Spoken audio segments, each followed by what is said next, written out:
Like for making a fool of himself. Is it time to drain the media swamp? He looks foolish. The latest attacks from the alt-radical left mainstream media are outrageous. Laura Ingraham and Ari Fleischer are here tonight with reaction.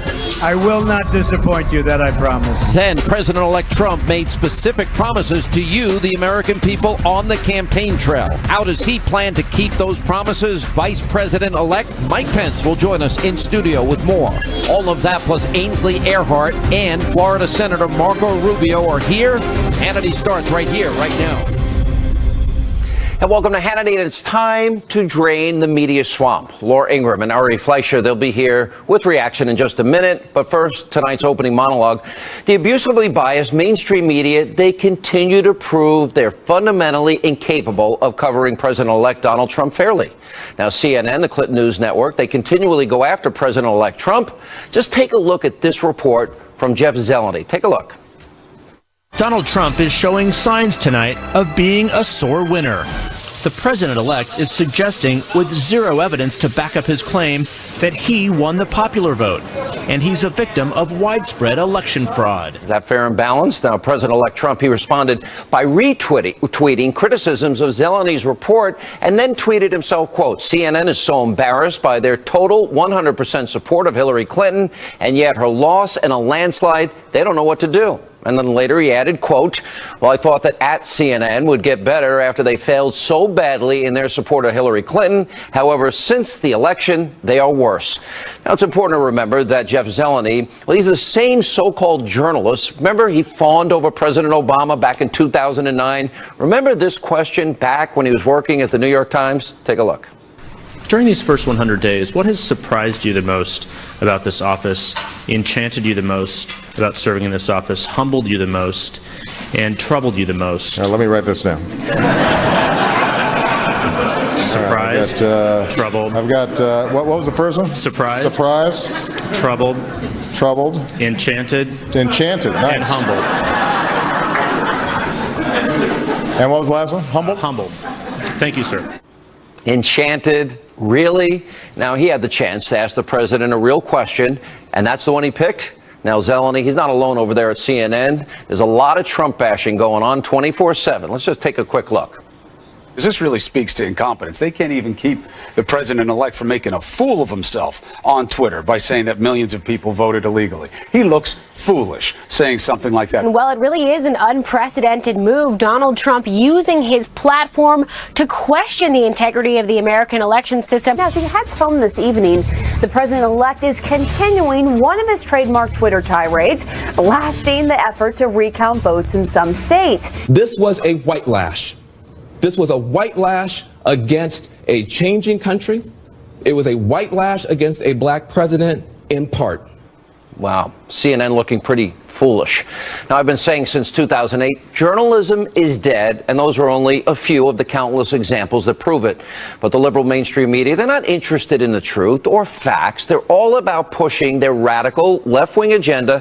What are they trying to do? Damage President-elect Donald Trump. Now, WikiLeaks exposed rampant collusion between the press and the Clinton campaign.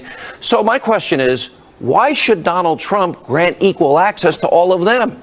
Now, in this day and age of social media, well, he doesn't need the press to connect with you, the American people. And as I've said before, I think it's time to reevaluate the press and maybe change the traditional relationship with the press in the White House. For example, would President Obama allow 50 Sean Hannitys in the press pool asking him and his press secretary questions every single day? No, of course not. So my message tonight to the press is simple. You guys are done. You've been exposed as fake, as having an agenda, as colluding. You're a fake news organization. Here with reaction, the editor-in-chief of LifeZette, Fox News contributor, nationally syndicated radio talk show host Laura Ingraham, and former White House press secretary Ari Fleischer. There are rumors that Laura may be calling Ari for advice. Well, I'll move on. Ari, you wrote a piece in the Wall Street Journal. Am I right about this? Does Donald Trump need the same dog and phony pony show to go on this cat and mouse game with a media that we know is biased, that was in the tank for Hillary Clinton? Why would CNN deserve a seat in that media room at the White House? Well, the fact of the matter is the president and his team have latitude to make any number of changes in the way the White House press operation works. There are no laws that govern it. What governs it is tradition, some sense of mutual respect, which is really broken down. And so he can make huge changes. You know, I would counsel Sean not to go as far as you are going. I do think there's something to be gained by talking to the mainstream media and fighting with them and getting your points across. You know, good teams can win tough games on the road, and it's a road game when you deal with the mainstream media. But Is it I a would road broaden game, it. though? I would bring. But what about all these organizations? CNN giving questions to Hillary Clinton. CNN seeking questions for the Republican nominee from the DNC. CNBC, ABC, NBC, MSNBC.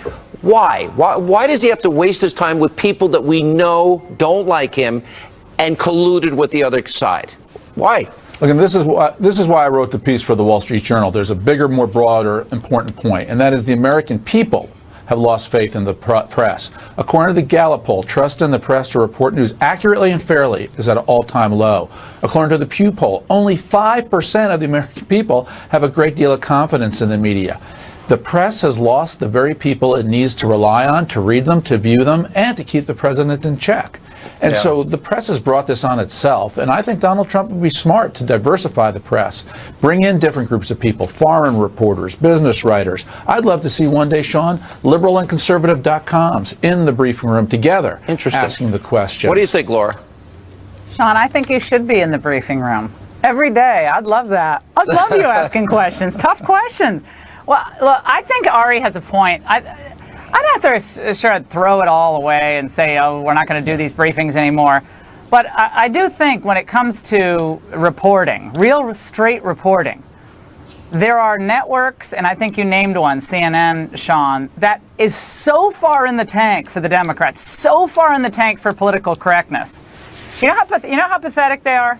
I just got an email from some kid, who I guess is a reporter for CNN, who went to Dartmouth College to go through old copies of the Dartmouth Review to, like, write a piece on, or do a piece, I don't know, on like what I wrote about as editor of the Dartmouth Review 30 plus years ago. I mean, I'm like, yeah, I also short-sheeted kids' beds at camp, okay? Yeah, I mean, it's like, well, they did that to Romney. He was a bully in high school. Remember that back in 2012? Yeah, I mean, but Sean, they're dispatching reporters to interview professors in their 80s that I wrote columns about it. I mean, this is what it is. We have all these problems with ISIS and immigration. They're going back to, like, Dartmouth Library. It's the funniest thing Laura, ever. your life is one of great interest. The country needs to know. This is pivotal what you did back in Dartmouth. He's like, I want to talk to you on the record. I'm like, no, I only talk to real news organizations. Go ahead.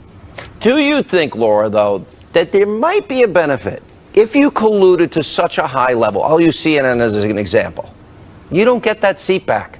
As a matter of course, you know, Ari's talking about tradition, but that tradition has changed. The media landscape has changed. Their relevance is greatly diminished, and I would argue most people do not get their news from those sources any longer, and maybe it's time to reevaluate all of this. Well, I think it's within Trump's purview. I think Ari's right. Trump sets the rules and the way he wants the press operation to work. I haven't really given it much thought. I think people have gotten so smart and so hip to what they're doing that it's a bunch of white noise coming. And I'm not saying that all the folks over at CNN are bad people, or there's some good reporters. I think there are, and there's some really fair reporters there. But I mean, the kind of stuff they're doing, the kind of little games they're playing, are so transparent that they're either going to just, you know, they're the fake news organizations. I mean, it's funny, right? A lot of the .coms are just like commentary sites and cultural sites. They're not pretending to be news organizations, but there are some news organizations that are basically operating as Hillary or Democrat super PACs. Last word, Ari. Let me give you an example. This is how the bias works, and it bothers me. When President Obama was elected, the press widely reported historic win because he's African American. Hillary, if she had won, it would have been historic, first woman. Where are the stories saying historic win by Donald Trump, first outsider? The press largely sees things through the filter of the Democrat and liberal lens, which is race identity politics, and liberal points of view.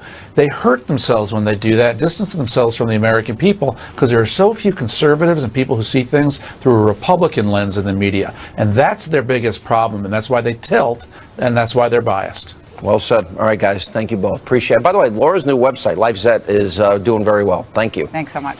And coming up, Vice President-elect Mike Pence right here in studio. That's next. He's about to hit the road with President-elect Trump for a thank you tour later tonight. Florida Senator Marco Rubio's here. We'll ask him about President-elect Trump, Fidel Castro's death, and more. Also, Fox and Friends co-host Ainsley Earhardt is here to find out and explain what you, the American people, want from President-elect Trump. Straight ahead. Live from America's News headquarters, I'm Jackie Ibanez. Fox News learning tonight of a few more picks for President-elect Donald Trump's cabinet. Transition sources say Mr. Trump will tap financial executive Steven Mnuchin as Treasury Secretary. He served as head of Trump's campaign finance operation. Sources also say he'll pick billionaire businessman Wilbur Ross as Commerce Secretary. And President-elect Trump dining tonight with Mitt Romney. There they are, who could be a possible choice for Secretary of State. Mr. Romney had this to say afterwards. I had a wonderful evening with President-elect Trump. We had another discussion about affairs throughout the world, and these discussions I've had with him have been enlightening and interesting and engaging. I've enjoyed them very, very much. And the transition team also says more announcements are expected early tomorrow morning. I'm Jackie Ibanez. Now back to Hannity. And welcome back to Hannity. Now, President-elect Donald Trump again hosting high-profile meetings in New York, including a dinner tonight with former Governor Mitt Romney. And on Thursday night, the president-elect will kick off his, quote, USA thank you tour in Cincinnati, Ohio. Along with Vice President-elect Mike Pence, he joins us now in studio. First of all, congratulations. It's Thank you, Sean. Has it hit you yet? No. Maybe January 20th, but we're so focused right now. The president-elect is so focused on the work, on assembling a cabinet, assembling a government to move forward an agenda that we know is going to make America great again. We'll leave the when it hits us to later. All right, so high-profile meetings. You did have two announcements today. I've known Congressman Price for many years. He went into real depth and detail about replacing Obamacare. Not an insignificant task, a big part of the Trump agenda. Well, it'll be the first thing out of the gate. We're going to be back on Capitol Hill tomorrow. Reince Priebus and I will be meeting with the leaders of the House and the Senate. And the president-elect's made it very clear. He wants the Congress, when they convene in early January, to take up the task of repealing and replacing Obamacare first. And the appointment of Dr. Tom Price as the head of Health and Human Services, someone who literally for the last half a dozen years has been in the forefront of efforts not only to repeal Obamacare, but to put forward common sense, free market solutions that'll lower the cost of health insurance without growing the size of government is very exciting and should be a source of great encouragement to millions of Americans who know we've got to repeal Obamacare, but we've got to replace it that's a difficult with task. Real solutions. The average American's paying $4,100 more per family. So many lost their doctors, lost their plans, and projected increases this year. Do you have any idea on the time frame when that replacement might be able to happen? Well, I think the first thing is to repeal Obamacare lock, stock, and barrel, and make sure that we make it clear at the outset of this Congress that we're starting over on health care reform that respects the doctor-patient relationship and harnesses the power of the free market. You know, what President-elect Trump has said over and over again is it's time for us to allow Americans to purchase health insurance across state lines. It's time to give people more consumer choices, health savings accounts, something that he's championed since very early in the campaign. And Dr. Tom Price, soon to be Secretary Tom Price at HHS, is going to be able to help us take that agenda first to repeal and then to work with leaders in Congress, in the House and the Senate to craft solutions which will be implemented, over a phased-in period of time. We don't want any American to be anxious about a transition. It'll be an orderly transition, as the president-elect said in that famous speech in Philadelphia, but we'll be working toward really a solution that's grounded in the American principles of free market economics and respecting the doctor-patient relationship. One position that seems to have gotten the most attention is Secretary of State. Right. Big meeting with Governor Romney tonight. I know that he was with General Petraeus yesterday. His name has been mentioned a lot. Rudy Giuliani's name, Senator Bob Corker's name. Obviously, the decision hasn't been made. There are some good people here, but in the case of Governor Romney, who called Donald Trump racist, misogynist, unqualified for the office, apparently shared his donor list with General McMillan in his run. Is that a game changer for you? Is that a difficulty overcoming that from your perspective? You know, it's such a privilege for me to. It's almost hard for me to express that I'm the Vice President-elect of the United States, but to have been asked by the President-elect to chair the transition, my first obligation is to bring together a broad range of men and women before the President-elect and his team so that he can sort out and create that lineup that's going to be able to move the Trump agenda forward in the Congress and all across the country. And I think what you're witnessing here, and we met with Senator Bob Corker today at the Trump Tower with General Petraeus yesterday. I met very often with Rudy Giuliani and talked to John Bolton, communicated with him today in the dinner that's happening tonight. I think what you're witnessing here is a leader in President-elect Donald Trump who wants to take in all the options. But I'm absolutely confident that he's going to choose the right person in every single one of these cases that he believes is going to be best equipped to move his agenda forward and, more importantly, move the country forward. Well, let me ask this. To me, the Trump agenda has been laid out, and it's very simple. Originalist justices, vetting refugees, repatriation of trillions, 15% corporate tax rate, 7 brackets to 3. He's going to build the wall, eliminate Obamacare, energy independence, and education back to the states. If those 6, 7, 8 things get done, this will profoundly change America. Are you confident that all those agenda items will be accomplished? Well, I really am.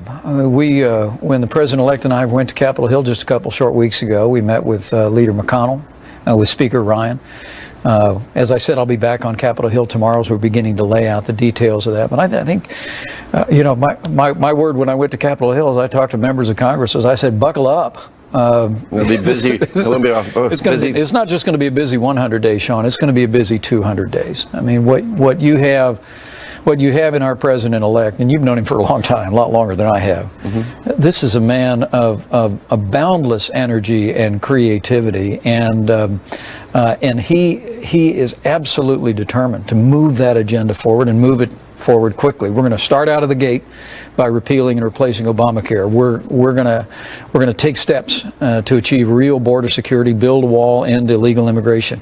You're going to see an appointment to the Supreme Court of a strict constructionist that's going to be in the tradition of the late and great Justice Antonin Scalia. And then before we get to the spring, you're going to see President Donald Trump make good on his pledge to cut taxes across the board for working families, small businesses, family farms, and to roll back the kind of excessive regulations that are stifling American growth and the other issues you mentioned as well. But energy is, I think, a big job creating unleashing opportunity. The power of the American energy economy, ending the war on coal. I mean, it really is extraordinary. I think people have been watching this transition, and I think they're already getting a sense of the boundless energy that President-elect Donald Trump is bringing to this effort, and I think you're only going to see that accelerate in the weeks and months ahead. So that's my word to them on Capitol Hill. I'll tell them ready, tomorrow. buckle up. Buckle up. Yeah. We're going to go to work for the American people. We're going to make America great again. This is a great opportunity. The only obstacle could be the Senate, the filibuster. And we know how Harry Reid dealt with that, especially when it relates to judicial appointments. Would you want Mitch McConnell to do the same thing? Well, I think, they changed the rules there with regard to all the other court vacancies and, frankly, many of the confirmations. And we're very grateful to have a Republican majority in the Senate, to have the necessary 51 votes to be able to move the President-elect's agenda forward. But I think whether it's the Supreme Court, whether it's repealing and replacing Obamacare, whether it's fundamental tax relief or ending illegal immigration, I think the other thing you better get used to is, and you're going to see it this week when the President-elect and I hit the road, is a President Donald Trump is not just going to be talking to Congress, he's going to be talking to the American people.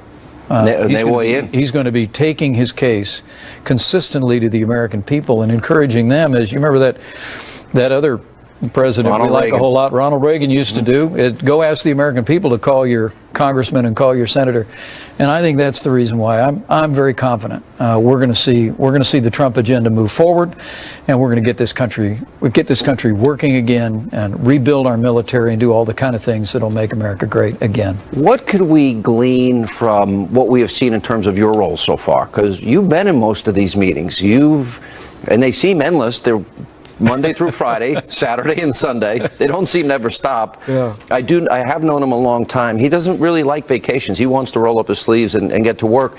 And let me ask you this. What have you learned through this process about Donald Trump that maybe the American people don't know that you'd want them to know? Well, I've just gotten to know him over the last 6 months, and he is at his very core. He has an extraordinary intellect. He's extraordinarily creative. He's one of the most inherently curious people I've ever met in my life. To be in these meetings, and we've had this galaxy of extraordinary men and women from a broad range of backgrounds. Many Republicans, even some Democrats, who have come in and sat down, and the questions that he asks, getting straight to the point, it just continues to give me the confidence that I had when I said yes to this job last summer, that Donald Trump's going to be a great president of the United States because he has the leadership qualities to really lead America forward and inspire our nation to greater heights. Look, there's been all sorts of definitions about the role of the vice president, but if we can glean anything from what we've seen in the last couple of weeks, you're going to have a very active role as vice president. Is that what you envision? Well, you've been in almost every meeting. Well, the role of the vice president will be exactly what the president defines it to be, and I believe in servant leadership, and I'm here to serve the president-elect in whatever capacity that he'd have me to serve. But to be alongside him, I have to tell you, if you could be a fly on the wall, I've been there meetings, a little bit. Not during the meetings. The decision late today to name Elaine Chao as the Secretary of Transportation. I mean, someone who was the longest-serving Secretary of Labor under the last administration since World War II. But before that, what President-elect Donald Trump was able to glean was actually the depth of her expertise comes in the area of transportation and infrastructure, and his vision to rebuild the infrastructure of this country and ignite a whole new era of American growth based on a renewal of our commitment to have the best transportation, on land and water and air and in the world is going to be implemented by being able to identify someone like Elaine Chao and put her in the kind of position that can implement his agenda. Mr. Vice President-elect, it's an honor to have you in studio. Thank you so much for your time. Good to be appreciate with you, Sean. And coming up, Florida Senator Marco Rubio. He'll join us next, and we'll talk about President-elect Trump, Fidel Castro's death, and much more. Also, Fox and Friends co-host Ainsley Earhardt is here to talk about a brand new survey that shows a majority of the American people think that. And welcome back to Hannity. Senator Marco Rubio was very busy on the campaign trail in Florida. He won re-election and is getting ready to serve now his second term. We're happy to have him back on the program. Senator Rubio, congratulations. Welcome back, sir. Thanks, Sean. Thank you. All right. I guess the biggest question is Republicans for a long time have said, all right, we need the House. We need the House and Senate, and we also need the White House. Now that moment of opportunity exists. You know Donald Trump's agenda, vetting refugees, building the wall, replacing Obamacare, 15% corporate tax rate, repatriation, energy independence. Are you in general agreement with everything? Do you have issues with some things? And how do you think this agenda will go in the Senate? Well, foreign policy, we'll see how that develops. He's had, as I said, he's never held public office before, so he said some things on the campaign trail. We'll see how that translates to foreign policy. But on the issues of domestic policy, you went through some of them. Here's how I think it plays out. I think we spend the early part of January and February working through, dozens and dozens of nominations, not just to the cabinet, but to all sorts of posts underneath that, and try to get those in place as quickly as possible. We move then to Obamacare's repeal, which I think you'll see happen in the first 2 to 3 months of next year, and in addition begin the work of replacing it, because that's important. And then you talk about some other elements. You talk about border security. Building the wall is a phrase that actually is about securing the border and enforcing our immigration laws, and I think that's something we need to move on first. I've said now for a long time that it is the key that unlocks the door to be able to do anything else on immigration. So my view is that the first 3 or 4 months we're going to be busy. I was going over the Senate schedule for next year, and there's very little recess breaks. I mean, it's going to be a lot of work that's been planned into the time frame that we're going to be here. And the reason why is we anticipate being very busy. Those items that we just discussed, not to mention we need a budget. All those things are going to take a lot of time. And I'm excited about finally being in a position to pass laws and repeal laws and have a president that will actually sign it. What if Senate Democrats are obstructionists? They set the precedent using the nuclear option. Is that something Mitch McConnell should consider? Well, and where would it come into play? And if you look at the nominations, they changed the rules. And now by 51 votes, we can get anybody confirmed, except for the Supreme Court. And so that's why I fully anticipate that by and large, unless it's someone that something troubling comes out, you're going to see the president-elect get his nominees. Why couldn't you use it for the Supreme Court, or can you? Well, I mean, that's an interesting question. I believe we're going to get the Supreme Court nomination with the current rules. I really do. And I know he put out a list during the campaign of very qualified people.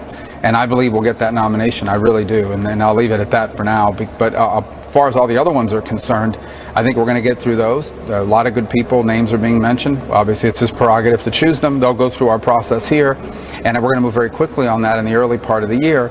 And you talk about Obamacare repeal, it was passed through reconciliation. That's 51 votes in the House, in the Senate. And so 51 votes in the Senate, we can repeal Obamacare using the exact same process. And that's, in fact, the Senate's already done that. We just didn't have a president that would sign it. Now we do. Where are your concerns on foreign policy? He said he'd get rid of the Iranian deal. He'd also said he would identify radical Islamists, but he also talked about foreign entanglements. When we went into Iraq, we had brave men and women fight, bleed, and die for cities like Baghdad, Mosul, Ramadi, Fallujah, and the war got politicized. Over 5,000 dead Americans, and then we pull out, and that created a vacuum for ISIS. I think you can argue we did the same thing in Vietnam. Over 58,000 people died. It seems to me foreign entanglements with the political process the way it is just don't work out. Isn't that something we should really try with all we have to avoid? Yeah, well, a couple points. I'm not in favor of entanglements. I am in favor of engagement. And I do think the world is a better place when America is involved in the world in a way that furthers our national security interests. Those are broad pronouncements on the campaign trail. It's a big world. There are a lot of issues on foreign policy that were not discussed during the campaign. I can't, quite standing here now, say here's one area in the world where I think we're going to have a conflict with the president-elect. I'm saying it's possible. It happened under other presidencies in the past. But as I said, you've talked about broad pronouncements in general. I agree. We want to defeat radical Islam. We want to call it for what it is. We want to confront it. We want to defeat it. As commander-in-chief, he's going to have a significant amount of leeway to conduct that and make that happen. There might be some differences of opinion on some issues. I don't have one to point to for you right now, but if there is, then we'll do our role, which is the Senate's independent of the presidency, and it's our job, no matter who the president is, if they do something you don't agree with, to stand up to that. But I'm not prepared to do that right now because, as I said, nothing's moving on that, and I think he's still trying to formulate the specifics of a lot of these things. Yeah, I saw the people of Miami, and they celebrated the death, as did I, frankly, of one of the world's brutal, murdering dictators, Fidel Castro. But then I read the comments of the president, which I thought did not capture the truth of who this man was, and frankly, the Pope, the Prime Minister of Canada. What was your reaction to that? And Donald Trump's comments, I thought, were dead on. Yeah, I liked what the president-elect put out. And as I said about the time when the president's statement's put out, you cannot talk about the legacy of Fidel Castro without discussing the fact that he forced into exile almost 20% of his homeland's population. The fact that he brutally executed people summarily, that he jailed people for 20 to 30 years, that he allowed no political dissent on the island and still did not. Without talking about the human rights abuses, the way he fomented insurrection and revolution all over the world and furthered communism and sowed instability in virtually every country in the hemisphere. You can't leave any of that out. And somebody had a comment the other day. They compared how the press talked about, and the New York Times talked about Pinochet when he died, versus how it described Fidel Castro as some sort of heroic figure. And so for me, any statement about his death has to mention the countless numbers of victims, both because of exile, because of jailing, and because of being murdered by his regime. And no, there is no way to talk about his legacy without talking about that, because to me, it is the part that stands out the most. Well said, Senator. Congratulations on your re-election. Great to have you back. And coming up, an interview you don't want to miss. We speak with the clinical psychologist who worked with the CIA after 9/11 to help create the enhanced interrogation program and also served as an interrogator. But first tonight, Ainsley Earhardt here with a report on a brand new survey. change begins with immediately repealing and replacing Obamacare. You know that. Now you have ISIS, and you have all of these things that have gotten out of control under the Obama administration. And we're going to knock the hell out of them, folks. We will build a wall. Mexico will pay for the wall, by the way. Yesterday, 2 boxes of emails and materials are now missing. Okay?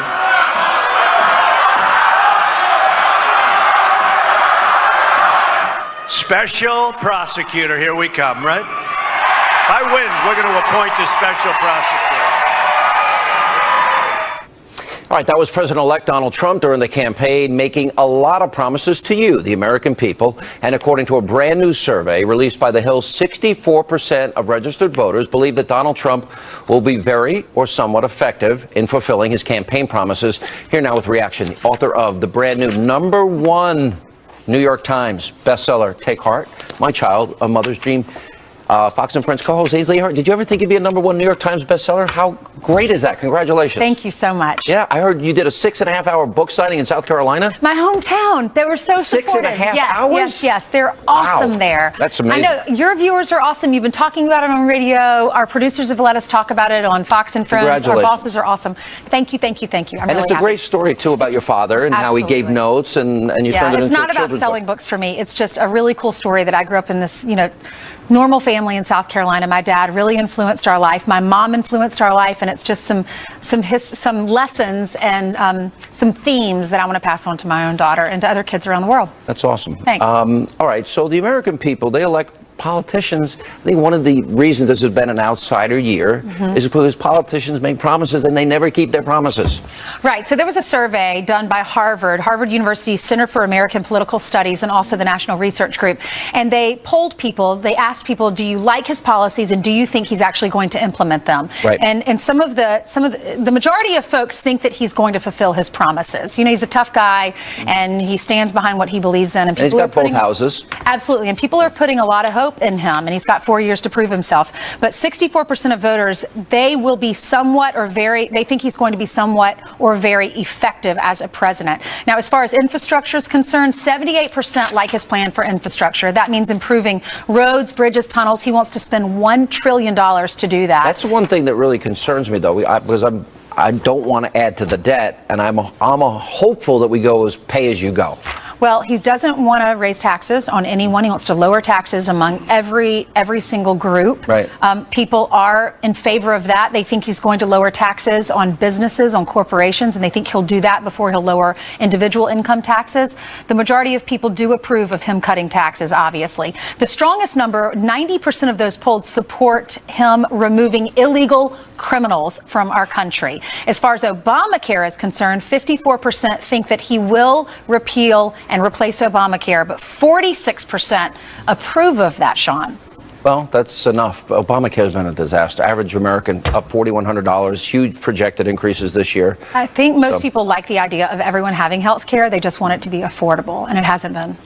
Okay, again, Ainsley every weekday morning with Brian and Steve and #1 New York Times bestselling author. Congratulations, that's awesome. Thank you, Sean. All right, up next, you'll meet the psychologists who work with the CIA to help create the enhanced interrogation program. They're chopping off heads. Believe me, we should go much stronger because our country's in trouble. We're in danger. We have people that want to do really bad things. Remember the power of weaponry. This isn't 100 years ago where we fight hand-to-hand combat. This is weapons that are so destructive that the world could end. We have to be very strong, and we have to be very vigilant, and we have to be very tough. Waterboarding is fine, but it's not nearly tough enough, okay? That was President-elect Trump on the campaign trail talking about potentially bringing back the use of enhanced interrogation. But in a recent interview with the New York Times, Trump said that he has been told that the use of these techniques may not be effective. Joining us now with reaction is the psychologist. He worked with the CIA after 9/11 to help create the interrogation program. He's the author of the brand new book, Enhanced Interrogation: Inside the Minds and Motives of the Islamic Terrorists Trying to Destroy America. Dr. James Mitchell. Doctor, good to see you, sir. So the CIA brought you in after 9/11-2001 to help craft what would be the effective means of interrogation, correct? Right. You have to remember that we were in a situation where we were in kind of a running street battle with Al Qaeda. They had just done 9/11, and we had credible evidence that there was going to be another catastrophic attack that included perhaps nuclear weapons, and the CIA was scrambling to do everything that was legal. So they asked me if I would help them interrogate Abu Zubaydah. Right. All right. So part of you actually saw some of the use of waterboarding and enhanced interrogations, correct? I actually did all of the waterboarding that was done by the CIA. Right. And what does it work or does it not work? Well, it depends on it depended. It didn't work that well for KSM because KSM had this uncanny ability to essentially pass the water out of his nose.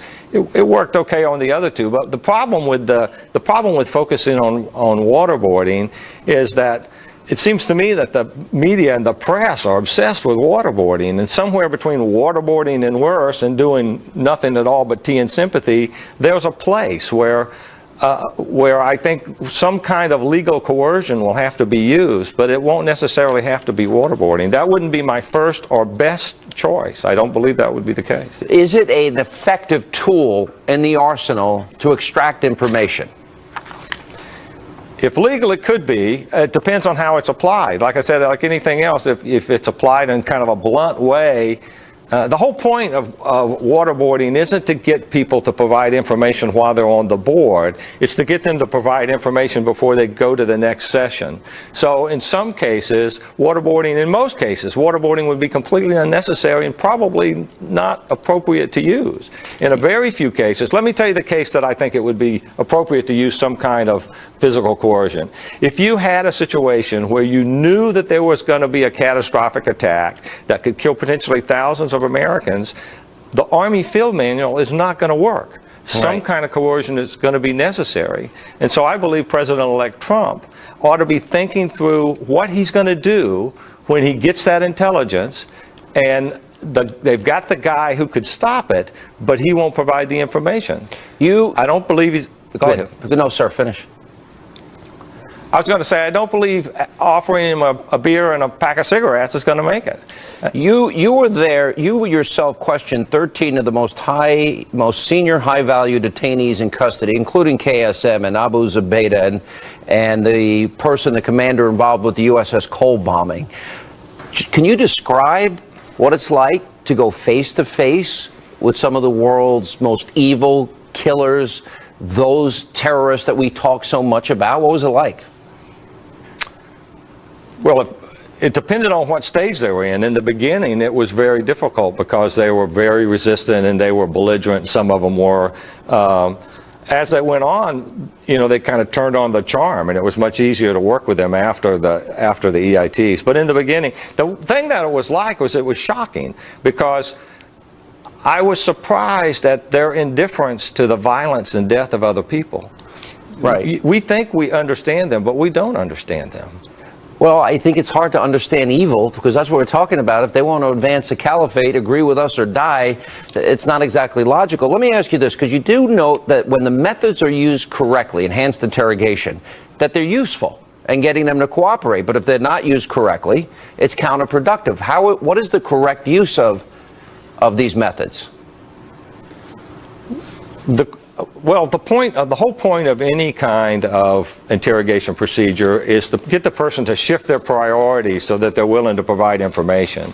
So I think that you have to be careful when you're using coercion that you don't ask leading questions and that you don't provide them with some sort of a clue about what you're looking for, because you don't want them making stuff up and you don't want false confessions and you don't want that sort of stuff. Right. But more important than that, especially about waterboarding, I've waterboarded almost as many lawyers as I have terrorists.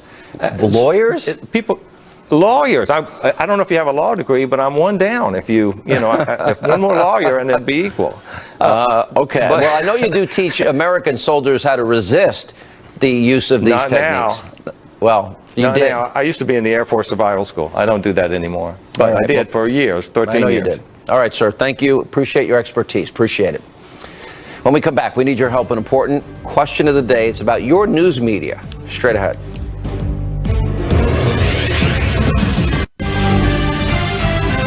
All right, time for a question of the day. Should President-elect Trump try to work with the corrupt mainstream media or just say, goodbye, you colluded with Hillary?